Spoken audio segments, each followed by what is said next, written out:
Thank you to Whole Planet Foundation and the Power Your Purpose virtual 5K for their support. Move your body 3.1 miles to alleviate global poverty through entrepreneurship. Learn more at wholeplanetfoundation.org. Back for another edition of Austin Fit Talks presented by 1708 Media, and I'm excited about our guest today, Rip Esselstyn. I worked in TV here in Austin, Rip, for years, and everybody would always ask me if I knew you, and I'd say, I don't know him. I've heard about him. I know he swam at UT. I know he was a triathlete. So it's nice to finally get a chance to sit down and chat with you. And we appreciate you making some time for us. Yeah, well, thanks for having me on the show, Ricky. Yeah, of course, no problem. It's funny. I was reading some of your backstory, and it almost seems like you were living this plant-strong lifestyle maybe before it was cool and before it was as common as it is today. So if we can we walk back through a little bit of your story? You swam at Texas, and then you become a pro triathlete. Where in there do you make the decision that I'm going to change my diet, I'm going to change the way I'm doing things? Because you were obviously a great athlete before you even decided to do this. Yeah. So great question. And what happened is, I went to the University of Texas at Austin on a swimming scholarship.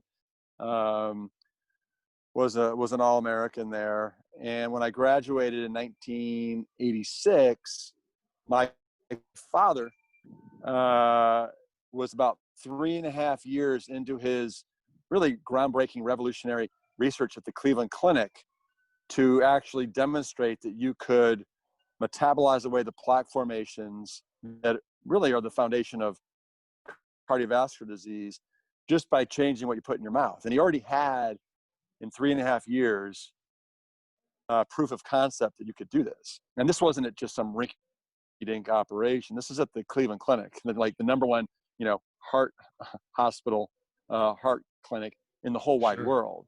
And so he took these patients that were at death's door, literally had most of them been given less than a year to live. It's called end-stage heart disease, and brought them back from the brink of death. They were called some of the other doctors affectionately called them the Walking Dead.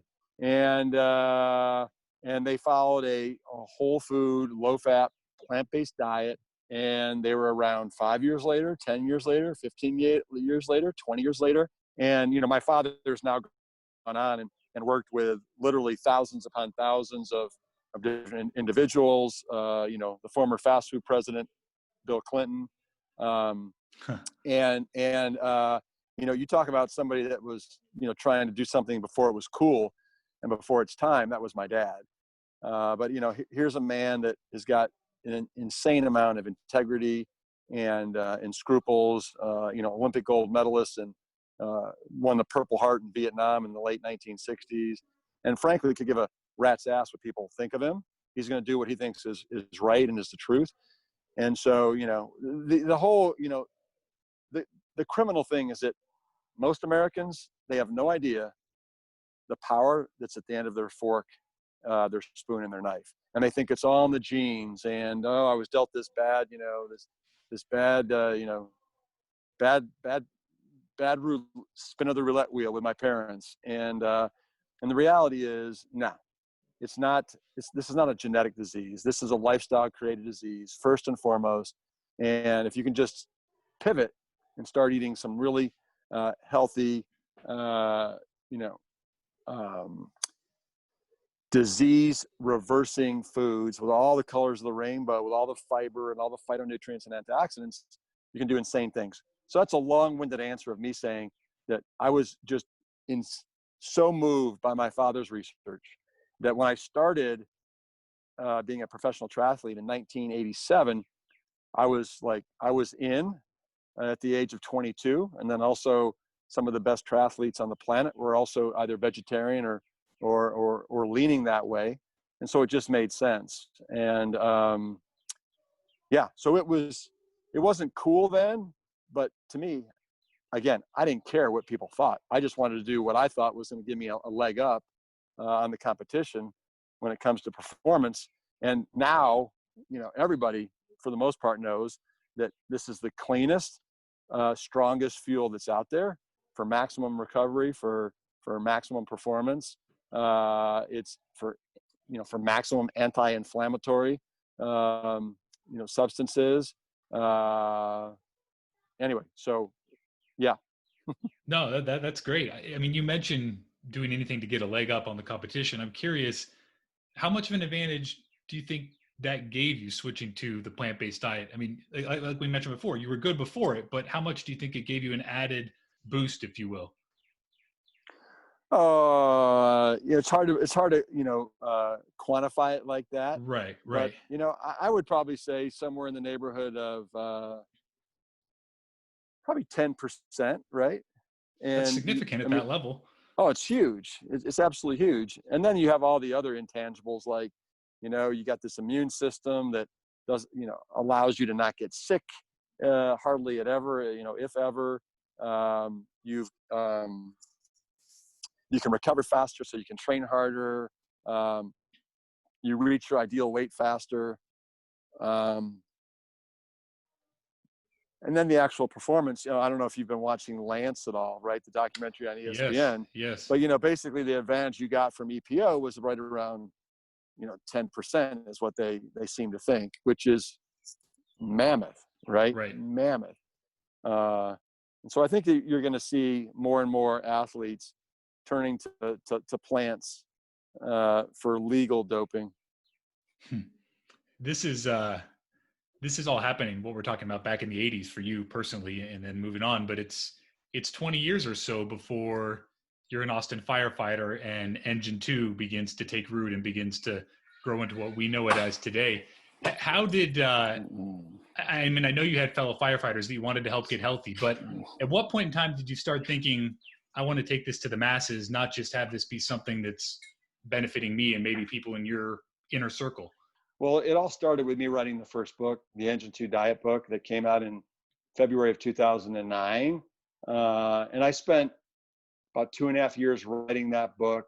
And what really spurred it on was we got a lot of media attention going back to almost 2005, 2006, that then led me to this discovery that, well, maybe I could write a book and help people and save lives that went way beyond me just being a firefighter.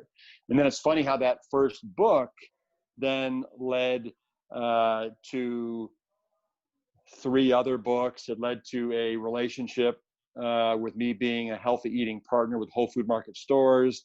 It led to me then doing a line of food products that was carried exclusively at Whole Foods. They carried all the tenets of the Engine 2 diet when it came to, whole grains, no added oils, minimal to no added sugars, low sodium, non-GMO, all those things. It led to me then doing medical immersion events with Whole Foods sickest team members, and then also then getting the confidence to then do this for the public at large, and then doing big events like our annual plant stock event that has up to 700 people, and it's called plant stock for a reason, because it's basically like Woodstock, but instead of music and drugs, we're doing plants, and we celebrate all things about the plant-based lifestyle and a lot of the rock and roll stars in the plant-based world. And then also documentaries, right? I was in Forks Over Knives. I just was one of the executive producers of the Game Changers that just came out on Netflix in October of 2019. So yeah, so if you would have told me back then that I'd write 4 books and I'd have a food line and I'd be throwing all these events, and I would have said, you got to be kidding me. Come on now. It's pretty crazy when you start listing all these layers to it. I'm curious, you talked about your dad at the beginning. What's it like for him to see, because to some extent, right, this all takes root in his research years ago, for him to see what it's grown into? Oh, absolutely. No, I've been standing on the shoulders of my dad for a long time, right? But I've come at it from a different angle, right? And I think he's, now that I'm a father and I've got a son, I can't imagine that he isn't, pleased as punch Yeah. But I will say that, he's kind of stoic, and he doesn't, necessarily come out and, give me a big old bear hug and say, son, I'm so just, over the top happy for you. And, he'll say he's so, very proud of me, but yes, I'm sure he's very happy. I'm intrigued by one of the things you do, the 7-day rescue challenge, where you basically tell people, give me 7 days. Let's try this. Let's see what happens. I think about someone like myself. I mean, I exercise regularly. I don't eat unhealthy, but I wouldn't necessarily say I'm the healthiest eater, but I feel good. So how do you go to somebody who's living a normal lifestyle, if you will, and say, change it all, start over, trust me, it's going to be better for you?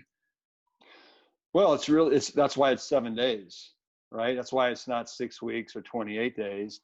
Because what we learned at our 7-day medical immersion programs is that the body has the remarkable ability to actually heal itself at a cellular and molecular level very rapidly. So rapidly that most doctors would tell you, oh, you can't bring down your cholesterol, 75 points in 6 days, 7 days. That's impossible.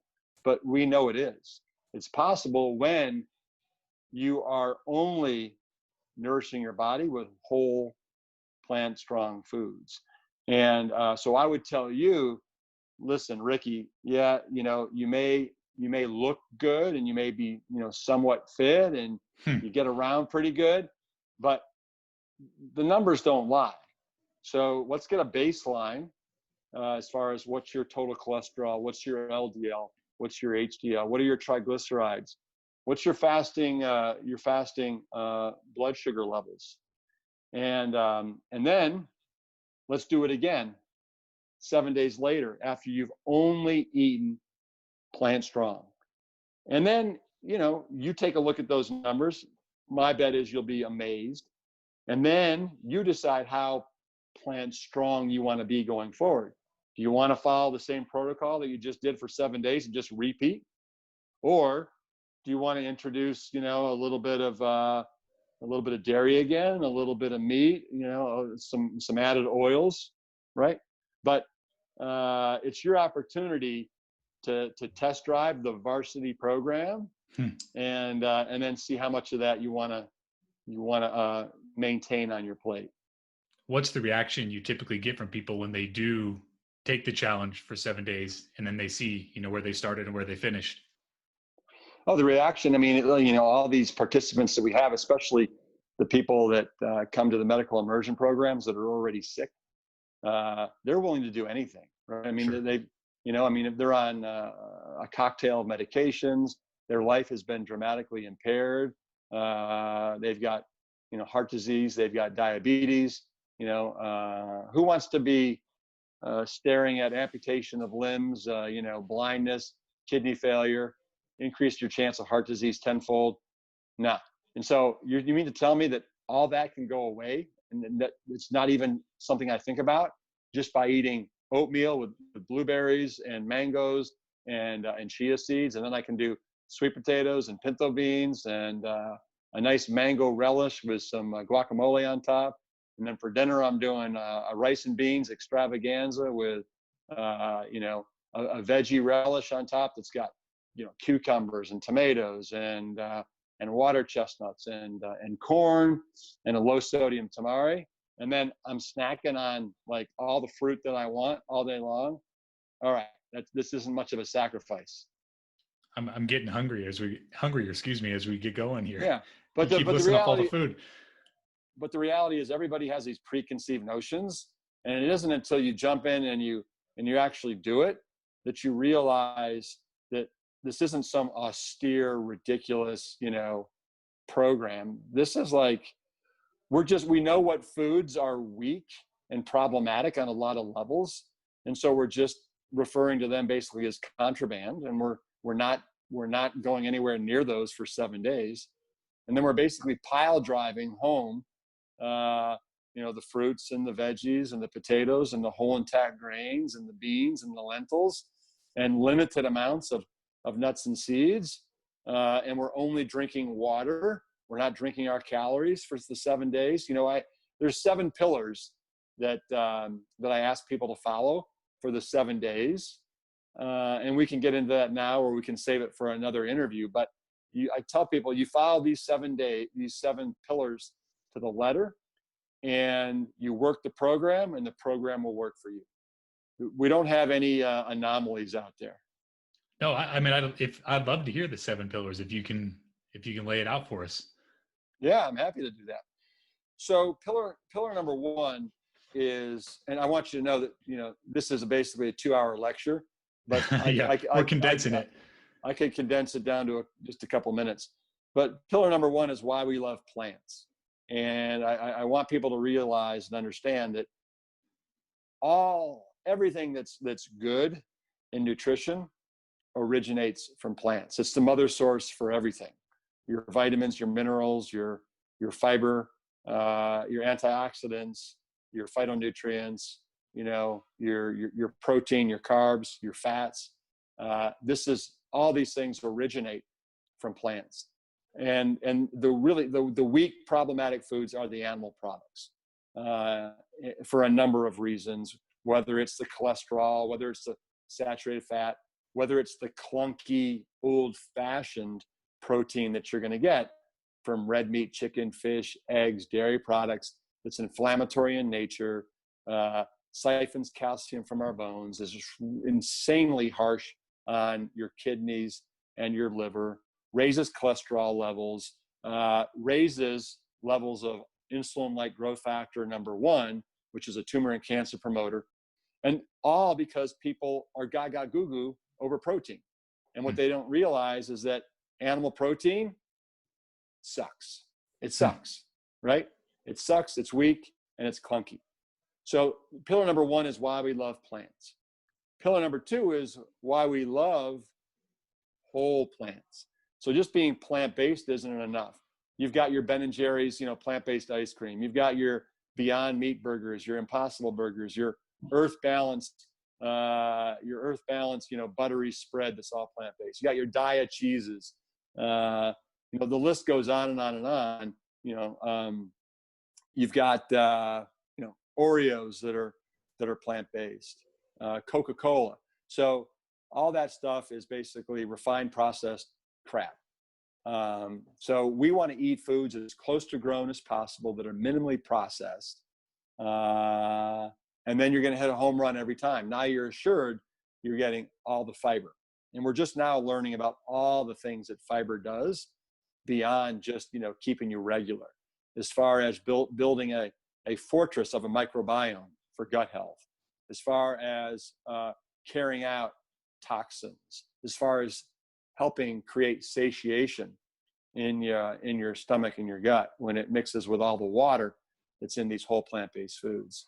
I mentioned it in pillar number 1, but all things originate from plants. Vitamins, there's only 13 vitamins. 11 of those originate from plants.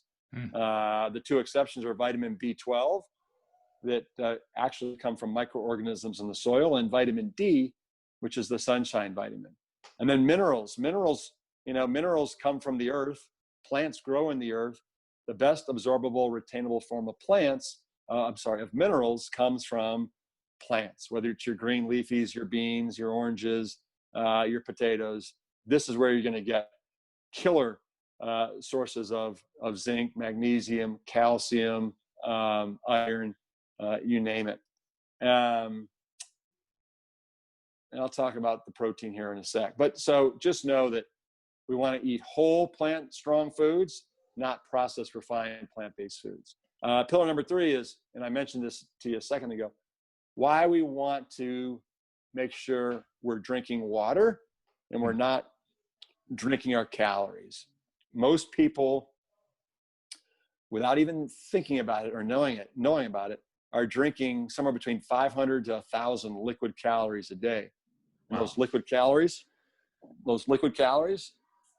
are not registered in the brain or the stomach as calories, and you will invariably consume the same amount of whole, of calories from food on top of your liquid calories. which is not a smart thing to do. And when you think about it, we're the only mammals on the planet really that drink our calories after we wean ourselves off our mother's breast milk. So really all we need is water. We can get everything we need, everything from whole plant-based foods. So pillar number 4, and this is kind of this is an important one. And once you grasp this pillar, it's a game changer. And that is why we want to understand calorie density. And calorie density really is around how many calories are in a given pound of food. So just to give you an example, there's been extensive studies done. As human beings, we are hardwired to consume 3 to 5 pounds of food a day. It's called volumetrics. And if you're consuming processed refined foods, animal products, oils, nuts, seeds, nut butters, crackers, dry cereal, breads, all those have a calorie density, right? Somewhere between 1,000 to 4,000 calories per pound. It's why 97% of America, their New Year's resolution was to lose weight. You cannot do anything but really gain weight when you're consuming foods that have no water, that have minimal amounts of fiber, no fiber, and have a calorie density between 1,000 and 4,000, and you're hardwired to consume 3 to 5 pounds of food a day. That's why we think that the only way to lose weight is to starve ourselves, to count calories, to moderate, portion control, to weigh and measure our food, which is absolute bogus, right? It's not a sustainable way to do this. And this is why a whole food plant-based diet, aside from basically making yourself bulletproof chronic Western disease, you now get to eat copious amounts of food for breakfast, lunch, and dinner, and you just basically follow your appetite.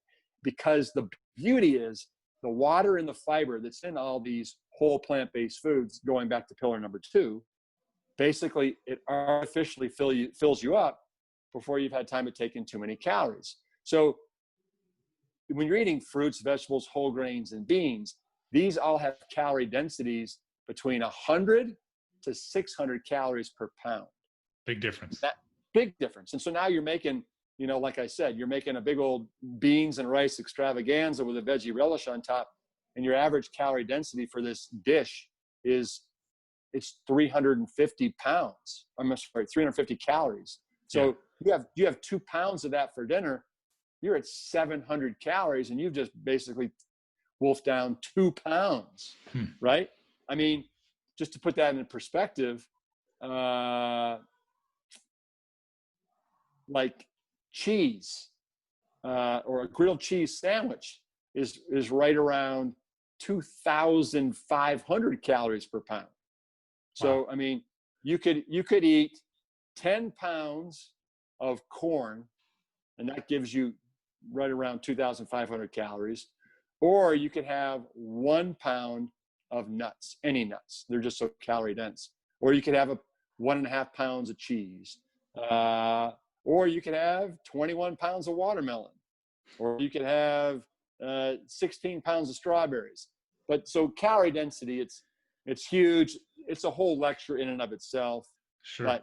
But once you get the gist of it, and you understand which foods you can eat ad libitum, basically unlimited amounts, you don't want to go back. Yeah. Now, okay, pillar number 5 is why we don't care about protein. There's protein in all plant-based foods. It's where protein originates. All these essential amino acids, these just chains of amino acids, originates from plants. And they're completely complete. They contain all of the essential amino acids in the perfect combination and proportion. Don't listen to your uncle who's the head of Harvard Medical School who tells you that the only complete protein comes from quinoa. Unfortunately, he's not up on the latest data or the latest research that now goes back over 30 years. So you don't have to do any ridiculous food combining. It's not inferior.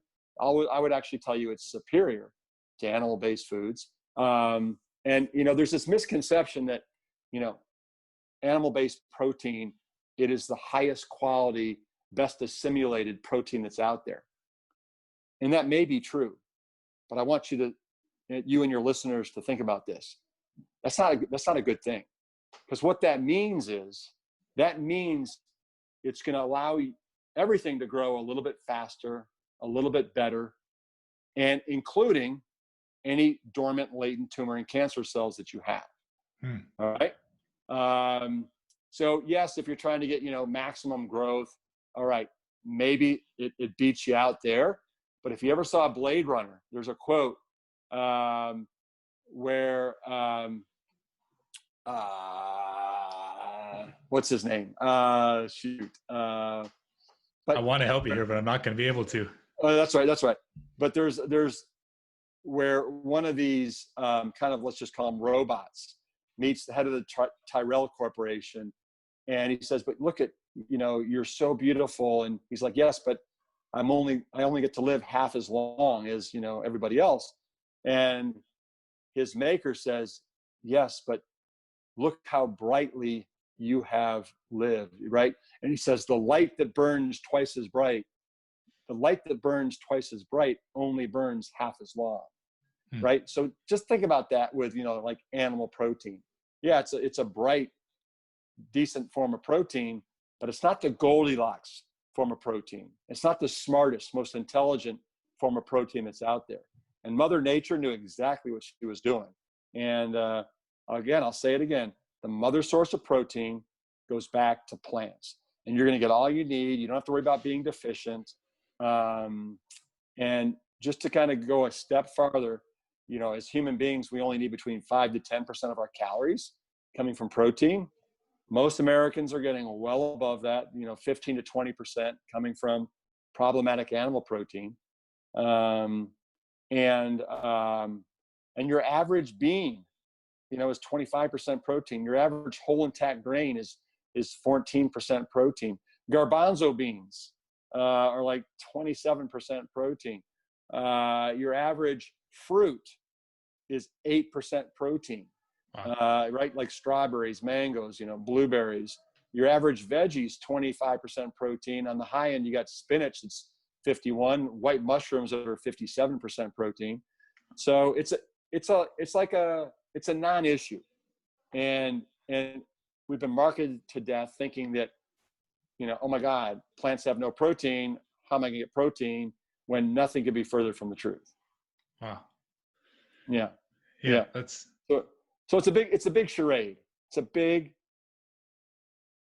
charade. It's a big, sad charade, because so many people, think on their deathbed that they need to be eating that steak or that chicken or that, that fish, that's because it's got protein. And your doctors will probably tell you as well, oh my God, you need to get protein. When the reality is it's the last thing you need, because it's in everything. Yeah, sure. Wait. 2 pillars to go? Yeah, 2. Okay. Yeah, 2. So pillar number 6 is why we got to become label reading ninja warriors, and we got to learn to moderate the amount of salt, sugar, and fat. Most Americans, maybe not so much with COVID-19, but most Americans were eating out like bonkers. When you go out to eat, forget about it. All bets are off. They're doing everything they can to make you a repeat customer by putting copious amounts of salt, sugar, and fat into every one of their dishes. It's just the game that they play. Just to give your listeners a little example here, the average entree at TGF Fridays is 3,100 milligrams of sodium. The upper limit, according to the World Health Organization, per day for people 50 and under is 1,500 milligrams. Wow. So, and we wonder why, almost half of American adults are hypertensive and are on some sort of a high blood pressure medication. So, going out to restaurants, unless it's something really clean like Casa de Luz here in Austin, Texas, you're going to have a hard time doing it. So the next place where people are getting excessive amounts of salt, sugar, and fat comes when you're eating packaged, boxed, and canned goods. These food manufacturers, again, just like the restaurateurs, their goal is to make you a repeat customer, and they could give, a rat's behind about your shelf life. They just care about, the products and you becoming repeat customers, and the shelf life of these products. So we got to learn how to read labels. We got to learn, how much sodium is in this product, how much added sugar is in this product, are there added oils in this product, and I've got a whole method for teaching people how to do that. I'm not going to share it with you right now because it's a little too extensive, and Sure. It helps when I have charts and graphs and we actually go shopping together and I can show you how to read a label. But suffice it to say, it is super simple, and you will, within 15 to 20 seconds, be able to tell if a product is a health food or a junk food product. And then the last pillar. Well, the last pillar is right up your alley. It's all about movement. It's all about exercise and all the wonderful reasons why we want to move and groove and get our exercise on. Whether it's, get those happy endorphins going, whether it is to get blood pumping all over the body, including the hippocampus and the back of the brain, that will really, in addition to eating plant-based, will also help to fend off and fight Alzheimer's and dementia.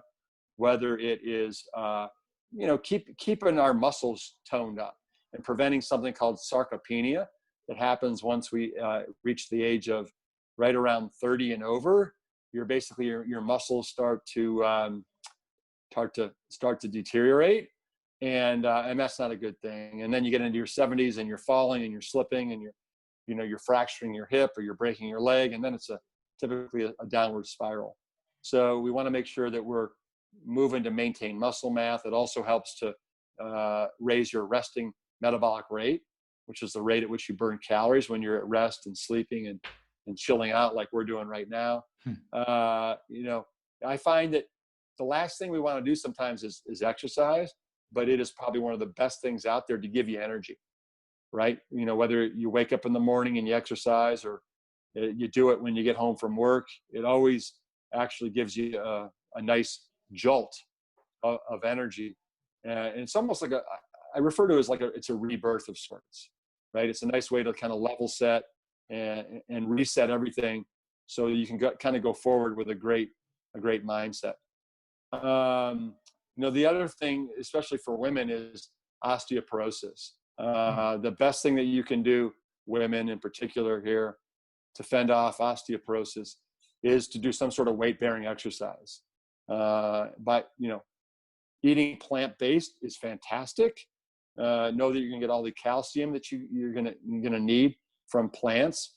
But if you really want to make those bones strong and really sing, we gotta stress them, right? Just like muscles, right? If we're gonna grow stronger muscles, we gotta stress them.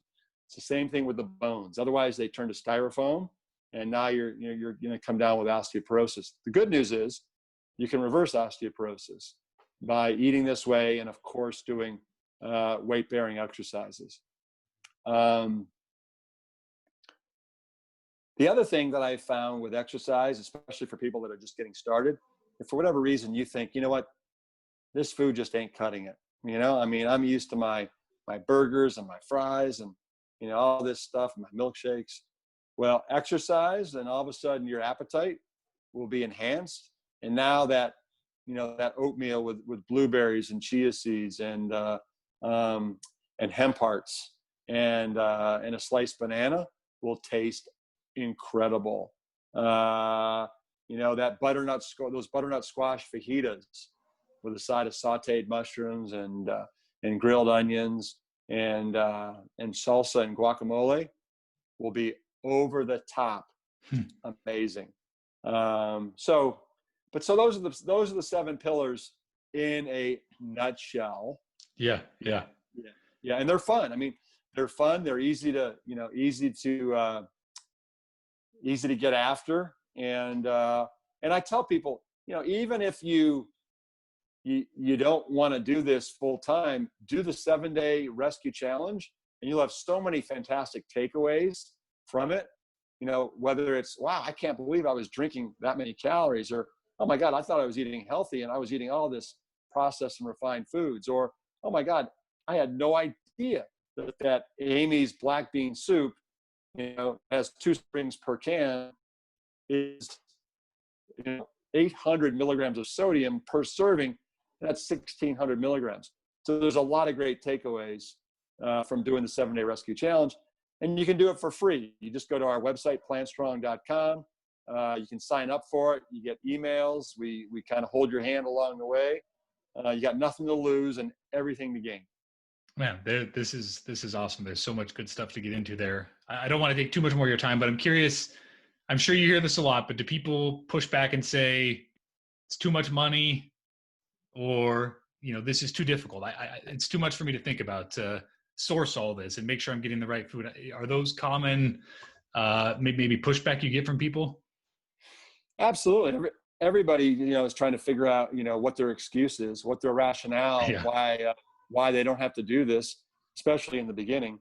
But I can tell you this, Ricky, the reality is this is the cheapest way to eat on the planet. It's peasant food.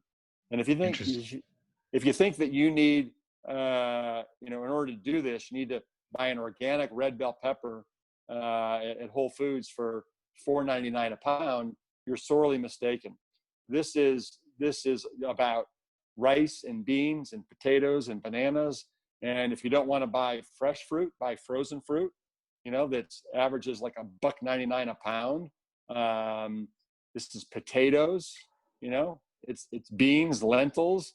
Literally, this is going to save you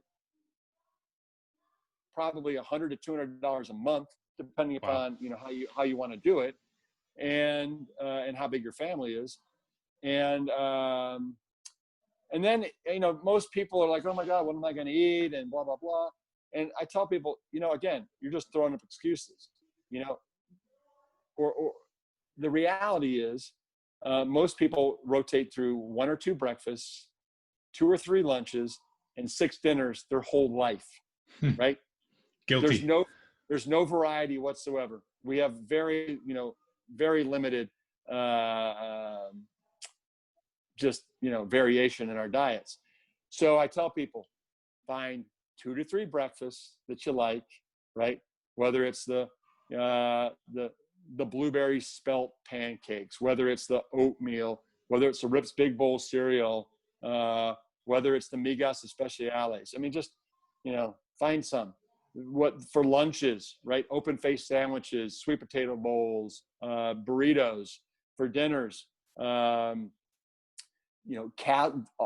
myriad of casseroles, from sweet potato lasagnas to shepherd's pies to red lentil sloppy joes. List goes on and on and on. Rice and beans extravaganza. But so you find 2 to 3 breakfasts, 3 to 4 lunches, 10 dinners, right? And you're hitting a grand slam home run, and none of these things take more than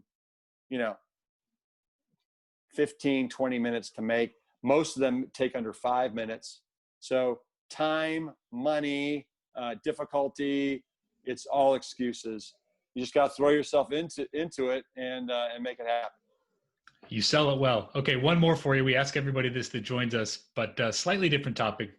But what's your go-to workout? Let's say you've got 30 minutes to an hour. You got to get a workout in. What's the go-to workout for you that you can bang out no matter what? Well, it depends on the time of the year. But if it was right now, if it's late May and we've got some rains and the Barton Creek is up, I'm throwing on my running shoes. I'm putting on my swim jammer. I'm throwing my goggles around my neck, and I'm running down because I live right near the Greenbelt. I'm running down to Sculpture Falls, and then I start running up towards the Hill of Life, and then I run for half a mile, and then I dive into the water and I swim for 5-10 minutes. Then I get out of the water, I run, and I dive back in and I swim. And I'll do that typically for 45 minutes to an hour 15. It's the best, fastest, easiest workout, and the variety is incredible. I get home and I'll knock out somewhere between 50 to 75 push-ups and 30 to 50 pull-ups. Okay. That's a good one. Any Austinite can appreciate it. Yeah. Hey, we should mention you're a world record holder, right? A recent for your age group. So you're not just talking the talk here, you're walking the walk. Yeah, I'd like to think so. I mean, yeah, last July, July of 2019, I set the world record for the men's 200-meter backstroke. I broke it, and then I rebroke my record about a month later. So that was fun, and I did it when I was 56. If I was smart, I would have tried it when I was 55 and a year younger, right? Yeah, for sure. Yeah. Well, you can go get it again at 60, right? Is that the next? I guess that's the next tier. Yeah. Yeah. All right. Well, Rip, this was awesome. We really appreciate the time, the knowledge, and you making some time for us. Hey, Ricky, anytime. Let's do it again. Okay. Thanks very much. Yeah. And again, as you mentioned, the Rescue Challenge is free. You can just go to their website. You can check it out. The Engine 2 Diet, Plan Strong. Rip, thanks again.